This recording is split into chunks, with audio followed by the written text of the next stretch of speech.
Alors, on dit qu'un territoire dynamique, c'est un territoire qui investit.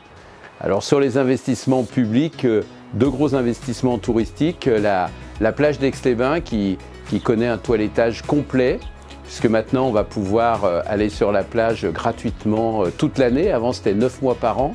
Maintenant, on peut traverser la plage de l'Aviron jusqu'au Petit Port et vice-versa toute l'année, avec une plage gratuite, de grande qualité. Et puis, on a gardé quand même l'attractivité d'Aqualac. Donc, vous avez la possibilité d'aller à Aqualac et la possibilité d'aller gratuitement également sur cette plage. Donc ça, c'était le premier gros investissement de Grand Lac. Et le deuxième, qui était attendu depuis 40 ans, c'était la réouverture des gorges du Sierrose. La plupart des habitants du territoire ne connaissent pas les gorges du Sierrose. Évidemment, nos visiteurs encore moins. Eh bien, d'ici quelques jours, eh bien, on va réouvrir. Donc, on va découvrir des encorbellements, des moulins qui datent du Moyen-Âge, l'histoire des gorges, hein, avec notamment tous ces visiteurs illustres. Tout savoir de la mort de cette fameuse baronne de Broc, hein, qui va être le personnage de l'été, je pense, et qui malheureusement a péri dans ces gorges du Sierrose et qui en fait justement ce lieu de romantisme, ce lieu un petit peu de légende, et c'est ce qu'on va faire revivre très prochainement. Du côté de notre vigneron aixois, la famille Jacqueline, il y a l'ouverture de chambres d'hôtes qui sont reliées au caveau.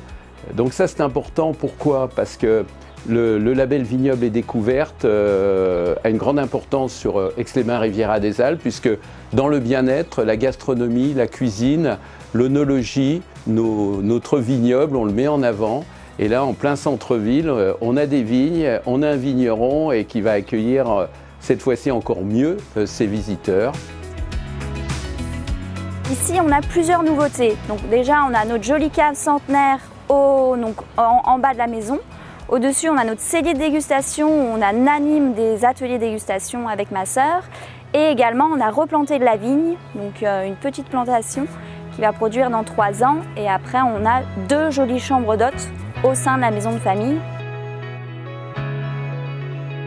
Donc là, on met vraiment l'accent sur notre métier de vigneron dans la visite des chambres d'hôtes, c'est-à-dire qu'on leur partage notre passion du vin. Et bien sûr, on partage les jolies adresses de notre belle région. Alors du côté de Chana, on a 6 lofts qui viennent de voir le jour, des e-lofts exactement, qui sont sur pilotis près de l'écluse de Chana. Et qui dit Chana dit Viarona. Donc pour nous c'est important, hein, cette itinérance douce de Viarona qui arrive de Haute-Savoie et qui traverse notre territoire sur plusieurs kilomètres. L'idée c'est que les personnes, les cyclistes, les promeneurs qui sont sur cette Viarona s'arrêtent sur notre territoire, bien sûr du côté de Chana, et pourquoi pas sur ces e-lofts qui sont vraiment magnifiques. Ce sont 6 nouveaux bâtiments qu'on a décidé de construire ici, qui surplombent le Rhône sauvage, avec une vue assez imprenable sur le Grand Colombier, traversé par la Viarona. C'est une offre qu'on a décidé de proposer dans un cadre de transition écologique. Tous les matériaux qui sont utilisés sont des matériaux qui sont issus soit de la région, soit de France. Ce sont des matériaux qui sont tous recyclables et réutilisables. Quand il faudra les changer, ils pourront être recyclés pour de futurs projets. Les entreprises avec lesquelles on a travaillé sont aussi des entreprises locales. Ce sont des bâtiments qui sont à basse consommation d'énergie. Donc voilà, avec une exposition en plus plein ouest pour gagner de lumière le plus longtemps possible dans la journée, en chaleur. On revient du côté de Tresserve avec le château de Bonport. Château de Bonport que tous les habitants du territoire connaissent bien, qui a été en ruine pendant des années, tout le monde se désolait. Et maintenant, quand on voit ce qui est devenu le château de Bonport, qui est devenu un lieu complètement refait, ça a mis des années, et qui va être un lieu de réception pour les entreprises, pour accueillir des événements familiaux. Ça va être un sacré outil sur le territoire. La nouveauté du site, c'est qu'il a changé complètement de destination. Ancienne boîte de nuit, aujourd'hui lieu prestigieux, niveau 5 étoiles, pour des événements d'exception dans un cadre idyllique avec un parc d'1 hectare qui a été travaillé avec différentes essences, avec des bassins, une vue sur le lac imprenable.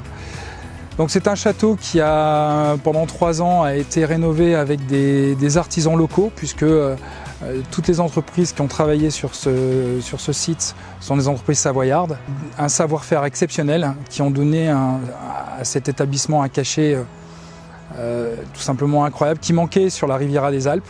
On a voulu créer cette différence, apporter une offre complémentaire mais différente dans un lieu unique. Et puis à partir du mois de juillet, on commence les mariages et puis d'autres événements également qui sont au programme sur l'année 2021 et 2022 puisque le carnet de commandes commence à se remplir également pour l'année prochaine. On va finir du côté de Gressy-sur-Aix avec Château-Brachet. Alors Château-Brachet, il n'était pas tellement connu du territoire et on est en train de découvrir cette demeure qui a été restaurée sur plusieurs années et qui devient un hôtel 4 étoiles sur plusieurs hectares avec une table gastronomique et c'est un lieu tout à fait magique.